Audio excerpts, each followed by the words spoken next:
I know, high school next year. So she's already honestly, I don't even care if they go to college. I'm not. All right, I'm not.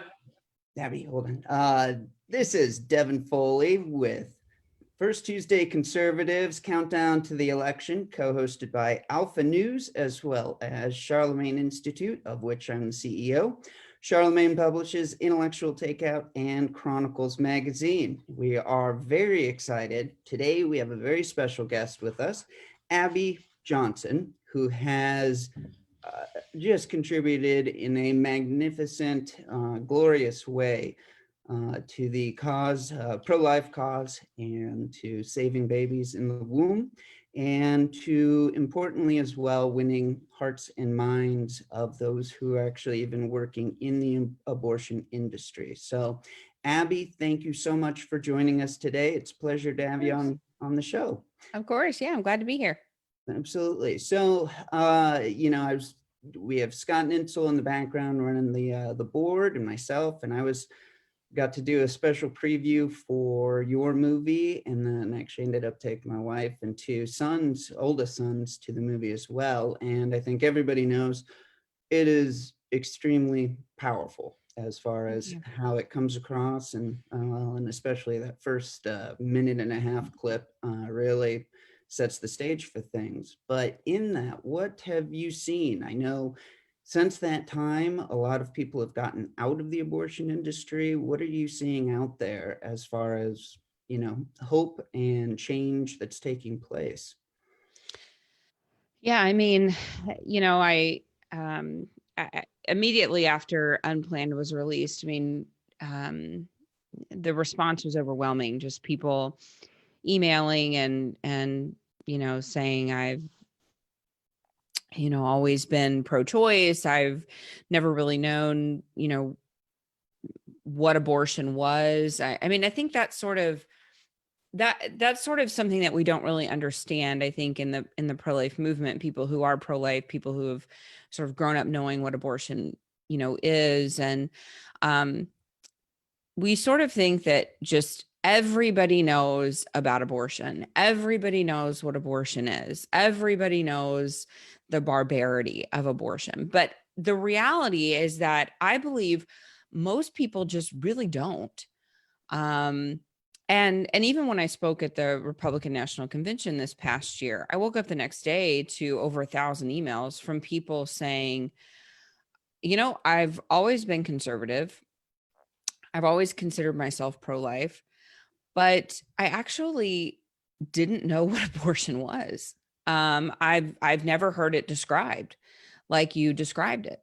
So I think we sort of, those of us who are pro-life, we sort of live under the assumption that people just know as much as we know. They just know what abortion is.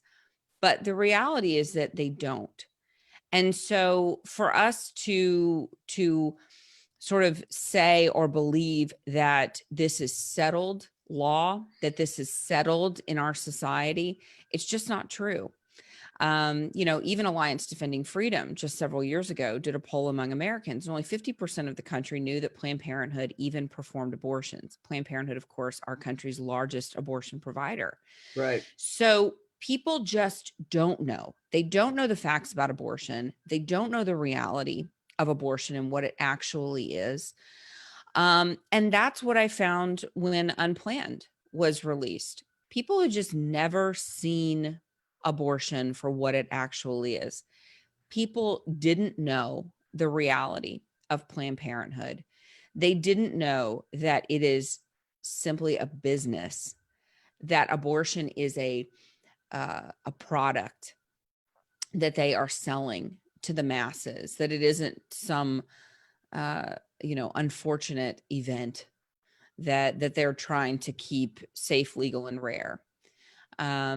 And so that was one of the huge takeaways from the movie coming out, is just, I think, the education that it was able to offer to so many people. That must have been shocking for people. I'm dumbstruck by the notion that 50% of Americans wouldn't really know what's involved in abortion. I think about the pro-life movement. You go to the extremes where you have the guys out there holding, the big placards and the pictures and all of these things. And you're right. I mean, for everyone who's really sees pro-life as one of the top issues in their life, or the top issue, yeah, it's, the grisly things that go on and the horrifying. But that also makes me think too, when the videos came out of Planned Parenthood and others selling aborted baby parts, which and you just saw a lot of disbelief at that. But that actually now makes sense. If people don't why would they believe that if they don't even know what the process looks like? So how do pro-lifers get out of sort of, I guess, the bubble and be able to engage with the general public on what happens without going so far as scaring them off? Yeah.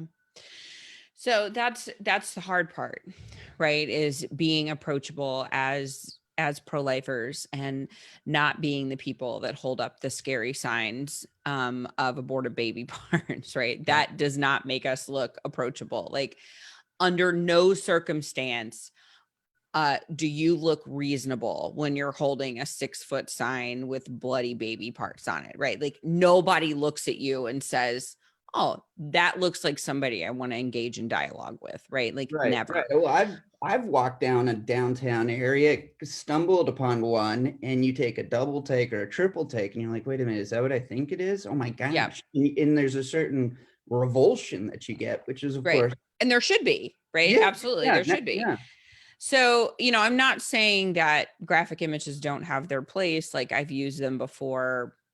Like, yeah, they have their place, but that does not create like a space for dialogue like whatsoever. So, got it. like, if you are, what we need to be doing is creating dialogue so that we can have conversations with people, um and really start to plant seeds of truth in people's mind through relationship, through dialogue. And what I always tell people is, listen, it's not your job to convince someone to become pro-life. You Mm, couldn't even do that if you wanted to. That's the job of the Holy Spirit. So your job is to plant seeds of truth, um, to be charitable when you do it, not to beat somebody over the head with truth, right? right. But to be firm and to give truth when it's needed, and then to walk away. We're not here to win an argument and to then lose a soul, right? Yes. So, we want to be firm in the truth, in the truth of Christ, which is the only truth that's there. And then, we walk away. So, you're never going to find me in a, 454 long comment thread on Twitter or Facebook going back and forth with someone, because, those are always so productive, right? And everybody becomes pro-life after a debate on Twitter, right? Right, right. Um, that's not a productive use of your time, right?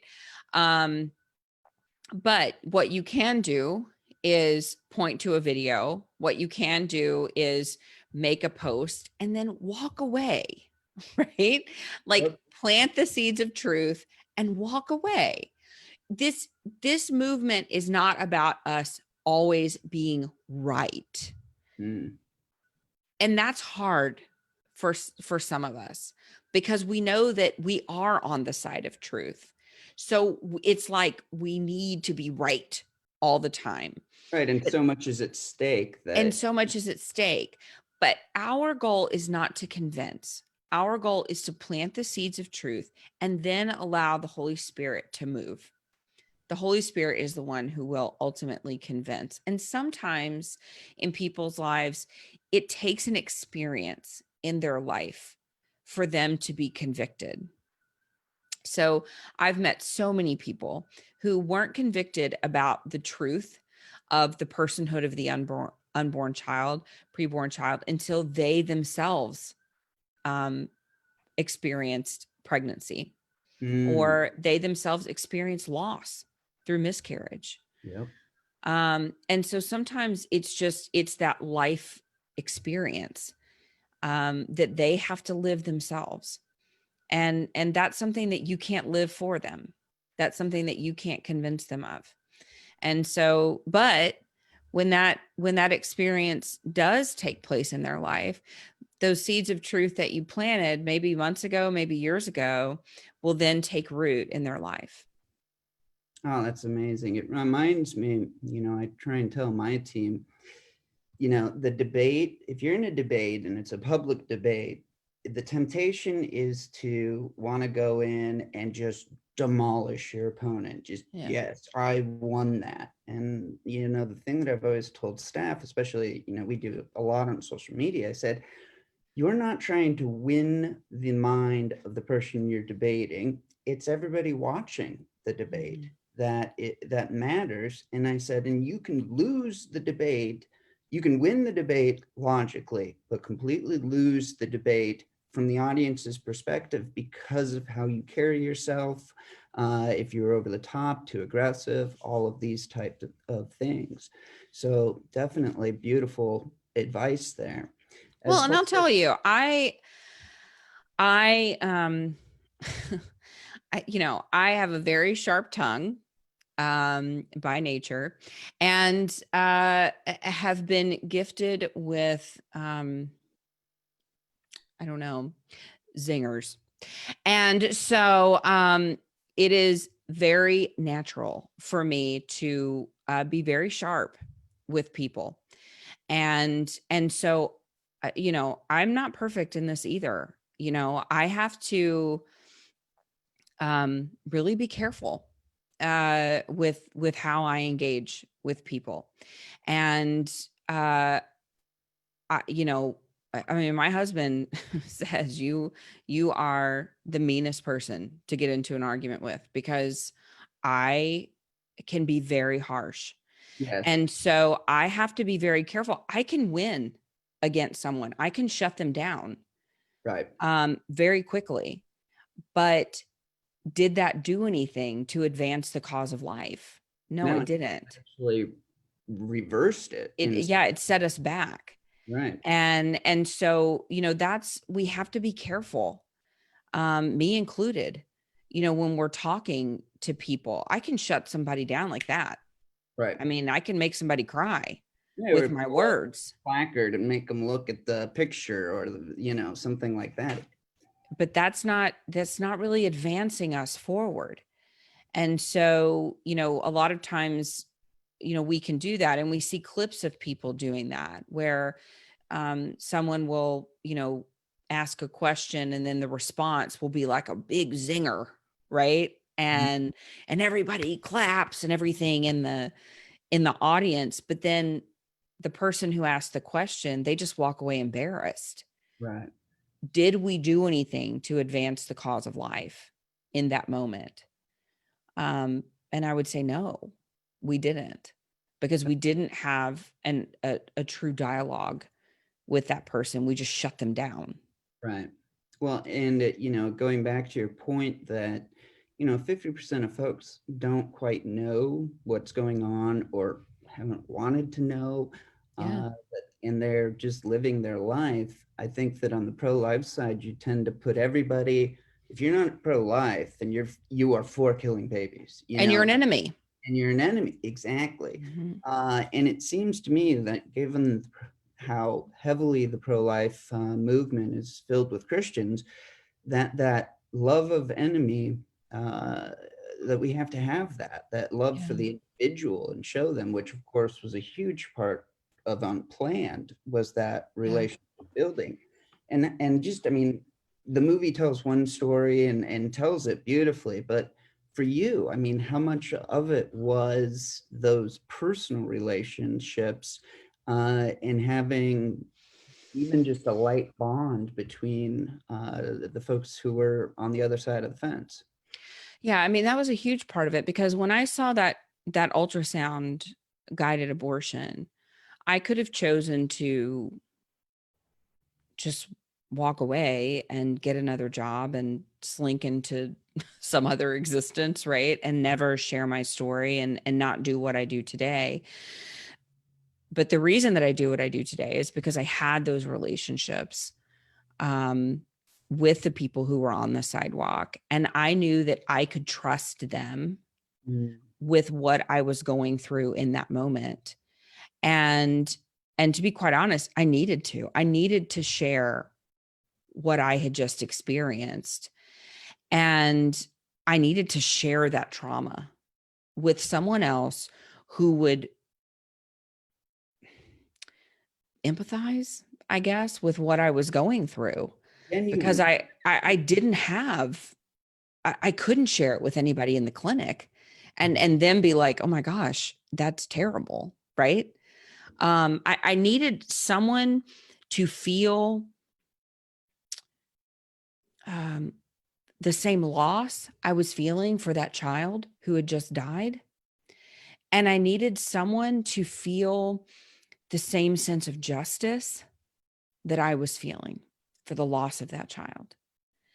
And I knew that they would feel that. And I knew that I needed to do something with it, right? Because all of this was now coming up within me. I mean, I had been living this lie, believing in choice, but now realizing that these women who had been walking in to our facility had not actually been wanting to exercise a right to choice.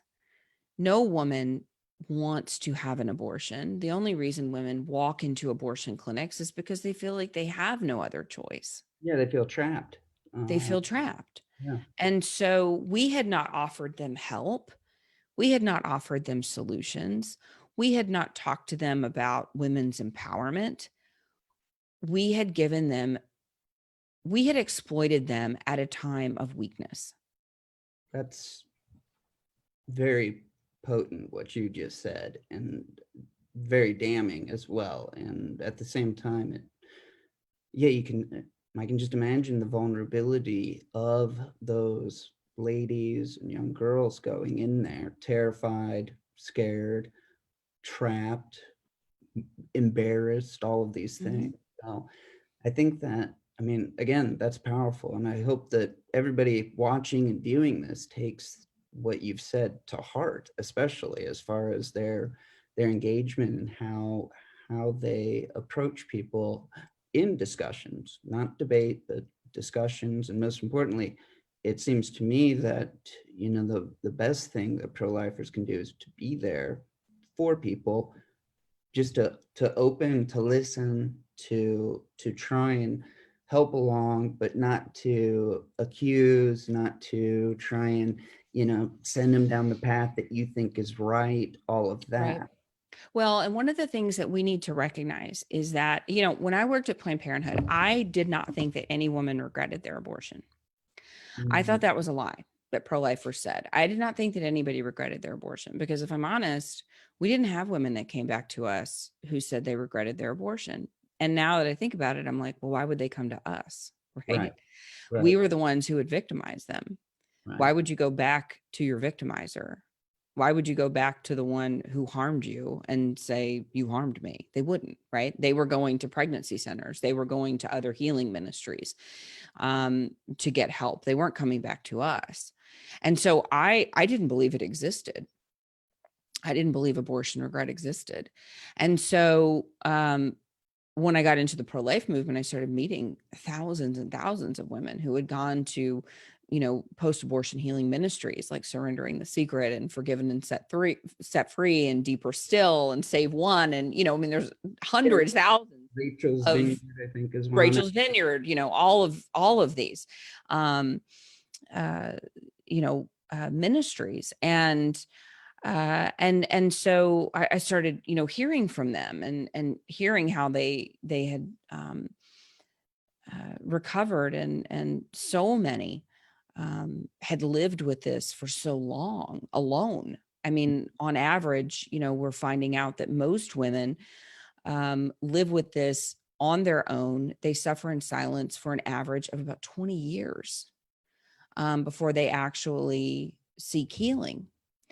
And why would that be? Well, because our culture has said that abortion is normal. And if you regret your abortion, then something's wrong with you.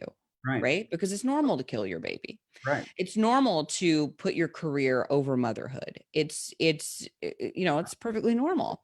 What's her name? The lead singer for Fleetwood Mac just Yeah. came. Stevie Nicks. Yeah, Yes. absolutely. You wouldn't have any Fleetwood Mac if I didn't do that. And it's Exactly. Right. yeah. Which is a very, very dangerous what if, right? Like, or maybe we would have had Fleetwood Mac. Maybe we would have had even better songs, right? Because you would have had better material, because you would have had a beautiful child to look at and gain even more awesome lyrics, right? Like, that's a very dangerous what if. You don't know what your life would have looked like, right? Or so what if we wouldn't have had Fleetwood Mac? We wouldn't have known any different, right? Like, who cares, right? So what? The world would have been perfectly fine. Like, and let me just say, Fleetwood Mac is my favorite band of all time. I would have been just fine to live without Fleetwood Mac, right? I would have found another band, right? Totally. Like, You've been fine. my life would have been fine. Okay. So, but that's one thing, though. It's so important. What you said is one thing that we as pro-lifers, when we're engaging with people in dialogue, when we're engaging in people, particularly on social media, we need to recognize that 1 in 4 women have had abortions in our country. 1 in 4 women have had abortions before the age of 45, will have abortions before the age of 45, which means 1 in 4 men have been involved in abortions before the age of 45. And that was a question I wanted to ask you. And I know we're coming up on the time. You're incredibly busy, and thank you so much for spending it. But, my 2 oldest children are boys, and, they wanted to volunteer at one of the pregnancy centers. And of course, they end up, painting or doing some repair work and, things like that. Sure, And yeah. they want to do it, but they're very nervous. Like, I'm a teenage boy. What am I supposed to do? But so, I guess last question would just be, what advice do you have for young men who are pro-life or want to help in this cause? What role for them is there? Because it's so often seen as just, kind of a woman's issue, if you will. So men are incredibly, it's incredibly important for them to be involved in the pro-life movement. It's incredibly important for their voices to be heard. This is one thing that radical feminism has done, that mainstream feminism has done to men's voices. It's told them that they need to shut up on this issue. It's told them to sit down, that they don't have a voice. And that's the danger of mainstream feminism. That's, why it's such a lie. It's why it's so dangerous. Men absolutely have a voice and a right to be heard, and a right to speak on behalf of these unborn children. And I can tell you, as someone who goes out to the sidewalk, as someone who is a sidewalk advocate, in front of those abortion clinics, men are far more likely to be able to engage in dialogue with women going in to have an abortion than women. Really? Yes. And so we need men out in front of those clinics engaging with women. If I'm standing out in front of a clinic, and I will tell you, I'm a very good sidewalk advocate. Okay. I have a very good story that reels women over to me. Somehow I believe that. But let me tell you, if I'm standing there with a man, if I'm standing there with my husband, and my husband reaches out to them, 9 times out of 10, they will go to my husband and not to me. No kidding. And that makes sense, because women in our society, especially women who are walking into an abortion clinic, have most of the time been utterly failed by the men in their lives. That's why they're walking into an abortion clinic in the first place. Got it. Because if the men in their lives had stood up for them, they wouldn't be walking into an abortion clinic. Right. So to have a strong male presence out in front of that clinic, reaching out to her and saying, hey, you don't have to do this, and I'll help you, and there's resources for you, they're going to be drawn to that. So men going out in front of an abortion clinic, reaching out, being trained as a sidewalk advocate, it's so very powerful. And so there absolutely is a place for men in the pro-life movement. And many times, many pregnancy centers, especially the larger pregnancy centers, they do have men's ministries. So men can be mentors, because every woman that comes in that needs assistance in a pregnancy center has a man that's involved. And so, getting these men involved, getting a men's ministry in a pregnancy center is often a vital part of the work that they do. Also, I did want to mention that a lot of times, men suffer in silence as well. Men who have been involved in an abortion, men who have, paid for an abortion, and they just don't feel like there's healing resources for them. I did want to mention that Surrendering the Secret just came out with a men's post-abortion workbook. It's fantastic. And so if there are any men listening today who, are suffering in silence and feel like, you haven't been able to get healing, there is Surrendering the Secret does have a new men's post-abortion healing workbook that's out. But I did just want to mention in closing that because there are so many people that have experienced abortion personally, we do need to always keep that in mind when we are talking to people, specifically on social media. We are walking among the wounded. Mm. And so when we are engaging with people, particularly those who are very volatile, who are very angry, who are cussing at us, who are, spewing angry words at us, we need to always remember first and foremost that may be a person who has experienced abortion personally. And we need to keep that at the forefront of our mind, that we may be the only Bible that they read. And so we need to always be ambassadors of Christ when we are talking to them, and that we are a witness for Christ every time that we engage with that person.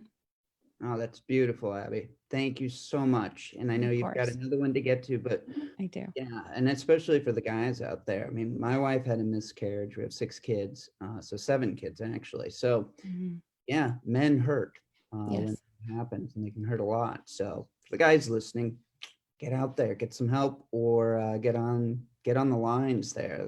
That's beautiful. So thank you, Abby. Thank you, of course. Definitely. Keep up the fantastic work. Thank you so much. Take care.